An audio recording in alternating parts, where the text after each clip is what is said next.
Hello and welcome to the viewers of this session. The session focuses on the relationship between anthropology and tourism. Anthropology offers an approach to critically analyze tourism through a comparative framework. It has made important contributions to the study of tourism, recognized as one of the elements in the process of culture change. The main objectives of the session are to understand anthropology as a subject, to examine the various approaches to this field, and to establish the utility of anthropology in the field of tourism. To determine the current status of anthropology of tourism in context to the various possibilities and outcomes of the subject for tourism development. So let us now examine what anthropology means. Etymologically, the word anthropology is derived from the Greek stem anthropos, man, and the noun ending logi or science. Its literal meaning is therefore the science of man. Anthropology is concerned with man in the present as well as in the past. Social anthropologists are concerned with the life, ways of living of people, how people are born and trained to live in their society, how they choose their mates, marry and organize their relations with their fellow men. Anthropology is interested in comprehending humanity in its totality. It is concerned with all the varieties of human population, however small or big, in any and every part of the world. Unlike other disciplines that depend on indirect documentary and related sources, anthropology depends primarily on direct evidence. As a discipline, anthropology has helped us to analyze a variety of human experiences for over a century. Its distinctive feature when compared with other social sciences is the emphasis on fieldwork. The anthropological method of fieldwork, or the first-hand study of people through personal observation, interview and interaction, is peculiar to anthropology. For example, we study the economic impact of tourism by referring to secondary data, but anthropology of tourism seeks first-hand experience of human beings in their natural settings.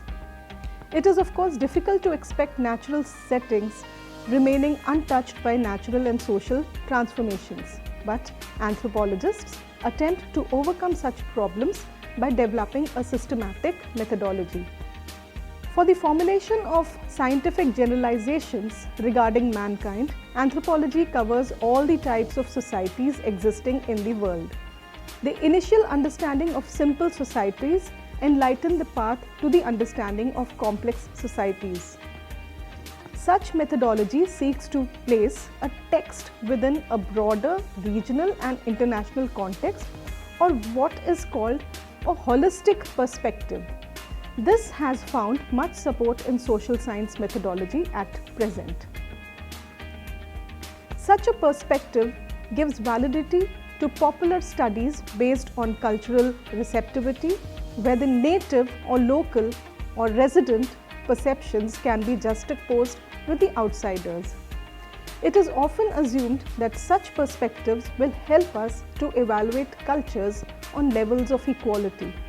For example, it would be interesting to examine why visits to cremation grounds feature in itineraries of some foreign tourists today and the Statue of Liberty on the itinerary of an Indian tourist to the USA. Anthropology uses the case study approach to develop a cross-cultural perspective. In this way, a specific community provides the basis for generalization on the diversities we encounter in communities across the world. Let us now understand the various approaches to anthropology. Anthropology is often defined as being holistic and based on a four-field approach. According to this, anthropology encompasses physical, archaeological, linguistic and socio-cultural anthropology. Nowadays, a fifth field has been added along with the existing four fields, generally addressed as applied anthropology. This field has emerged because a number of subfields or modes of anthropology cut across the divisions based on the above four fields. Applied anthropology is perhaps better considered as a separate field than a subfield of the standard four. Let us now take a look at what is anthropology and how it is linked with tourism. So, anthropology and tourism have a deep and strong relationships since both identify and attempt to make sense of culture and human dynamics. Anthropology is a field which analyzes variety of human experiences, and tourism is one such activity which crosses many cultures. This very nature of tourism gives rise to a need for a deeper understanding of the consequences occurring due to interactions between the generating and receiving tourist societies. Anthropology of tourism seeks first-hand experience of human beings in their natural settings. According to Smith, anthropology has important contributions to the study of tourism, especially through basic ethnography as well as the acculturation model and the awareness that tourism is only one element in culture change. Human interactions occurring due to tourism is the main element in the many impacts caused by it. This one statement strengthens the link between anthropology and tourism. It is only through anthropology that the systematic methodology can be developed in order to gain first-hand or primary information to study the impacts of tourism. Nash further suggests that cross-cultural encounters and the consequential social transactions provide the key to anthropologic understanding of tourism. He also emphasizes that in such an encounter, one group, that is the tourists, are at play, while the other group, that is the tourism employees, are at work. And therefore, the local residents or the third group may be classified as both active and passive observers. The anthropology of tourism, according to Robert V. Kemper, follows the span of anthropology in including the physical, archaeological, linguistic, social and cultural dimensions of human experience. Let us take a look at physical anthropology. Apart from a few studies relating human behavior to animals or studying the pathological and psychological changes that transformation of one's lifestyle brings about, this branch of anthropology has had more input for the tourism industry. For example, the design of seats in cars and aeroplanes, or the consequences of accidents which have implications for first aid and insurance services. Here also the cross-cultural perspective exhibits a superior race phenomena because the tourist is seen as the victim rather than the native. Again, in a patriarchal world, therapies are oriented towards educating high-risk groups like prostitutes rather than on protecting poor sex workers from the demands of macho men who enjoy the services of young and pleasing Asian and African girls. Archaeological anthropology. Reconstruction of historical sites and tourism have always been closely associated. However, in recent times, fears of communities living in and around such sites have emerged as governments around the world look to exploit such resources for tourism projects. There is a possibility of integrating archaeological excavations with ecotourism where settings are so fragile. The recent controversy between Israel and the PLO on the Red Sea scrolls of the Mayan sites in Mexico and Central America are a case in point.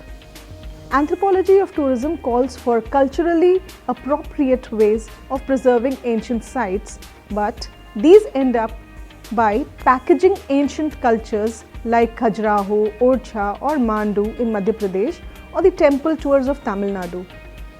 During the India festivals abroad, fragile and rare artifacts were displayed as the cultural properties of modern India, as inputs to a major intensification of tourism. Critics have called this the merchandising of archaeological materials through the souvenir trade. In such a process, an artifact or a historical complex is divorced from its own history and structure and transformed into a performance. The recent popularization of the Hauz Khas monument in Delhi, accessed via the designer shopping complex, appropriates what belongs to the neighborhood for the elite who can pay the entrance fee. Linguistics. Certain dialects and key phrases have always been indicators of the socio-cultural impacts of tourism. As TV and many such other programs become the cultural propagators of a new global order, tourism encounters with linguistic expressions lead to a change. As a native says resentfully of tourist shoppers, why don't they give me what I ask for instead of asking me for a second prize or a third prize? Or as a women trinket seller complains, why do they have all the money? What I want is money. These expectations are no different to those of the tour operators, travel agents and airlines or even governments. Young urchins greet strangers in the language, hoping one of them will ring a bell. In cross-cultural perspective perhaps, it is the body language that is going to direct encounters the most. A look, a smile, an outstretched hand and a supplicating stand, etc. will determine the relationship between the tourist and the native population. Social and cultural anthropology. The mainstream work in this field has been led by American anthropologists following well-established traditions. A popular area of study is acculturation and modernization. Here, tourism is understood in terms of donor and recipient culture. The international tourist represents the donor and the native population as the recipient. These positions are determined not so by what one gets out of tourism as by the socio-economic structure of the larger society of which one is a part.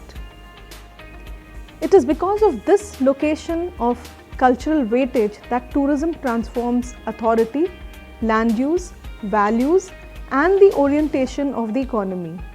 Example of such studies can be the Khajuraho and Ladakh in India. Tourism became a legitimate area of research for social anthropologists. They have become important members of any field study of a tourist destination for regional and economic development programs. This is the process of modernization which has transformed sleepy villages into models. As tourism increases in volume and its planned development becomes a guideline all over the world, it has become important and legitimate to study its role in cultural change. The impact on tourism can be viewed as arising from the types of tourism involved and the characteristics of the communities in which it is taking place, and the nature of resident-visitor encounters. Investigations of tourism cycles suggests that impacts in a destination areas are likely to change with time as the nature of tourists, the residents and their interactions also change. Many of the changes linked with tourism are cumulative. Cumulative impact assessment is a challenging topic for those conducting studies on and preparing impact assessment reports. Let us examine this more closely. The first is the changes in settlement. One of the most important and obvious effects due to tourism has been on settlements. Tourism has been responsible for the creation of many settlements which previously did not exist. For example, the tiny coastal settlements in Spain have today grown into flourishing resorts. Due to tourism, a number of hotels are built and such constructions are of threat to the culture since colonization by semi-permanent tourists who stay in such hotels may demand changes in the lifestyles of the localities near the hotels. The next is the change in structure and values of a society. Let us now take a look at changes in values and behavior. Such changes may not be solely due to tourism, but tourism may accelerate these changes in the society. The demonstration effect of tourist is assumed to be a major influence for change. We now attempt to explain the demonstration effect. In this effect, the tourists are perceived as the demonstrators. This is so because in the phenomena of tourism, the tourist is always economically more advanced than the host. How they act, what they wear, eat and buy is an instant eye-catcher, mainly for the younger generations of the host community. These groups of youngsters copy the behavior and adopt the values of the more modern and Western tourists. Sometimes, such an effect may lead to changes in family relationships and the evolution of new criteria for social status. Next is the changes in the performance of artistic, religious and traditional practices. Tourism is a demand-led phenomenon.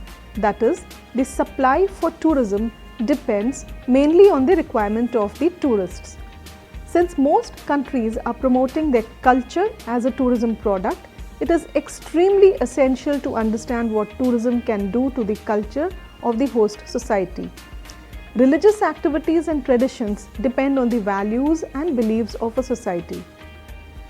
Any performance or ritual activity is conducted within this society, ensuring that each individual of the society understands the deeper meaning of such performances. On the other hand, tourists are seldom well prepared for an international encounter which is vastly different from their own. Their knowledge depends on the glamorous images from glossy travel brochures, movies, documentaries, and so on. Whereas the tourists travel in luxury, stay in luxury, and belong to the richer class, an artificial barrier is needed between the tourists and the hosts. During their trip, the tourists expect a glimpse of native culture. Most often, the tourists join in such traditional activities without really understanding the meaning of ceremonies. The activities of the host, sacred, full of spiritual meaning, lose their very soul when these performances become a source of income for the host. Another effect on culture is the cultural erosion that takes place, which then turns into a pop tradition because the natives who consider tourists to be modern or progressive adopt the dress styles and manners of the tourists.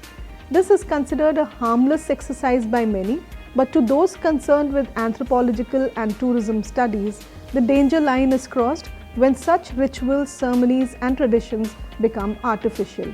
When local people who no longer want to remain objects for tourist grazes challenge such actions, they become hostile towards tourists.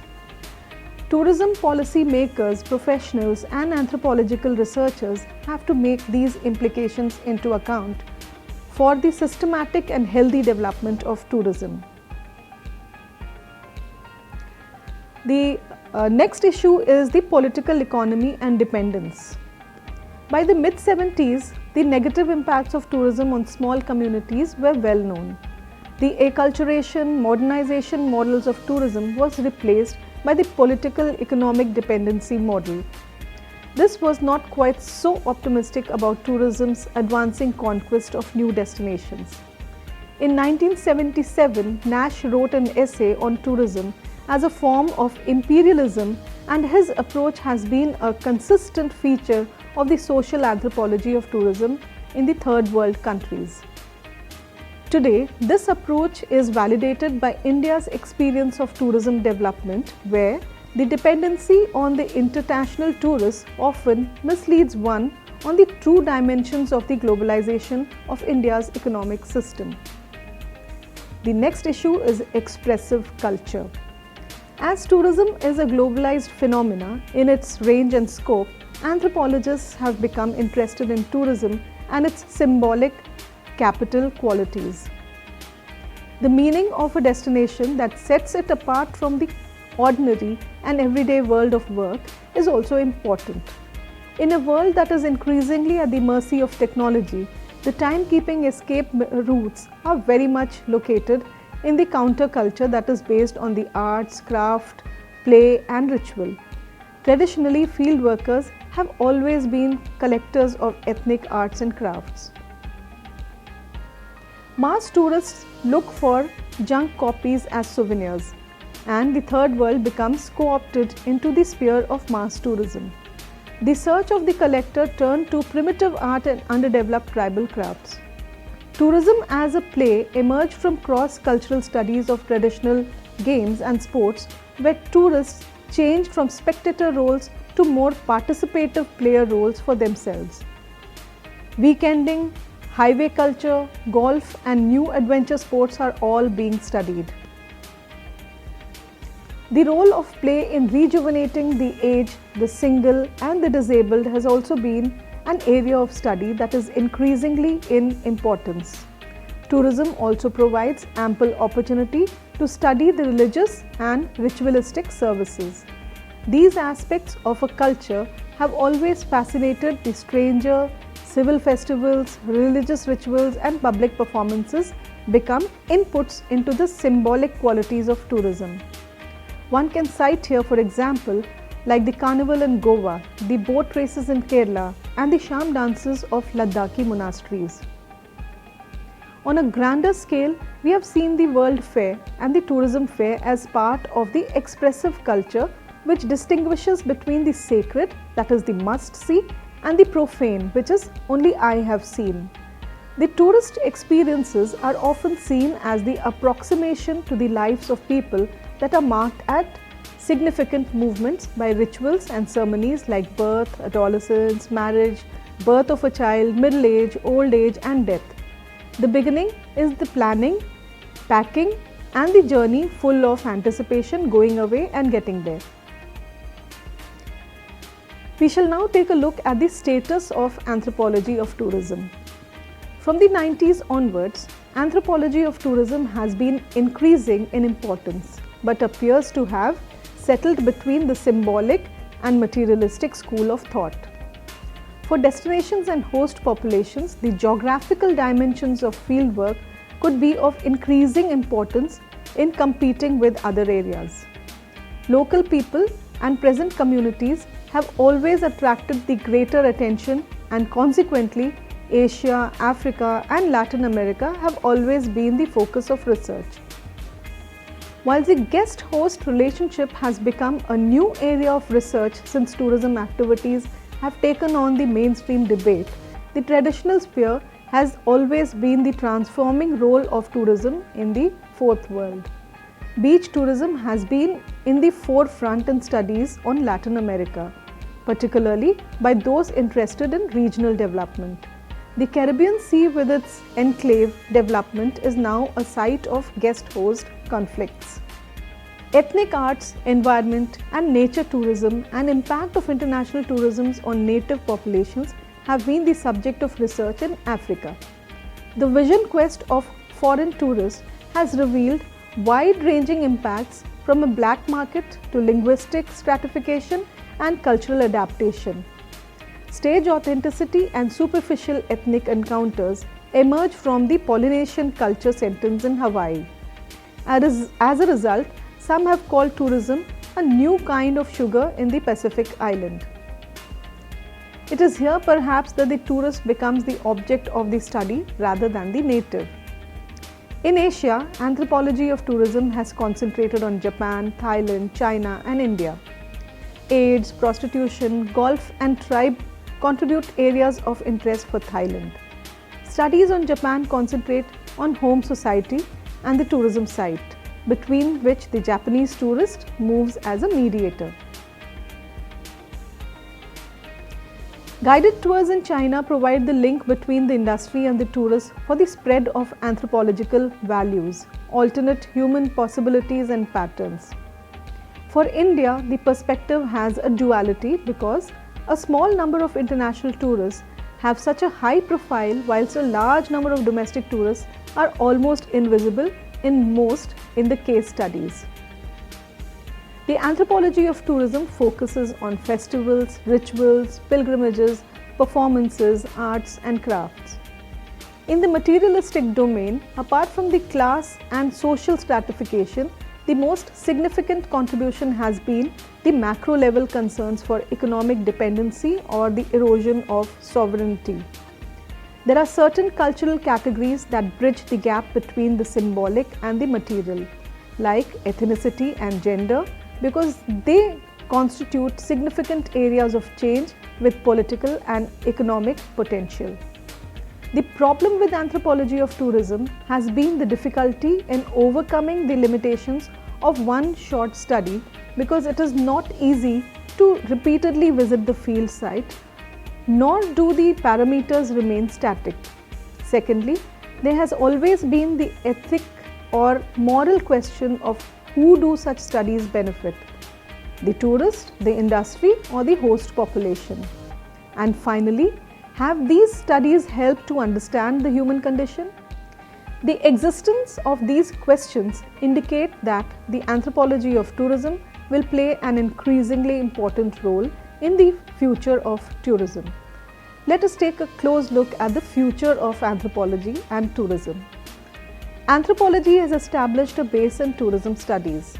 As the types of tourists and forms of tourism change and focus shifts from economic and marketing justifications to considerations of environmental and cultural implications, the voice of the host community is increasingly being heard, and the applicability of traditional ethnocentric theories diminishes.